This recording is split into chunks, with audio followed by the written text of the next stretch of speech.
বলিউড বাদশাহ শাহরুখ খানের বাংলো মান্নাত মুম্বাইয়ে পর্যটকদের অন্যতম আকর্ষণে পরিণত হয়েছে।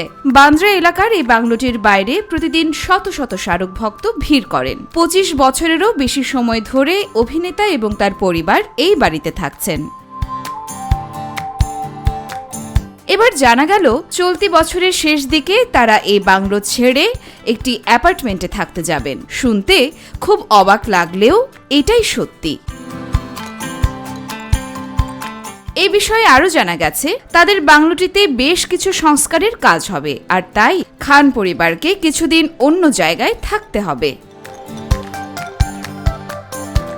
বলিউড ভিত্তিক সংবাদ মাধ্যম অনুসারে মান্নাত বেশ কিছুটা বড় করা হবে, সেই সাথে আরও কয়েকটি ফ্লোরও যুক্ত হবে। সেজন্য শাহরুখকে আদালতের থেকে অনুমতিও নিতে হয়েছিল।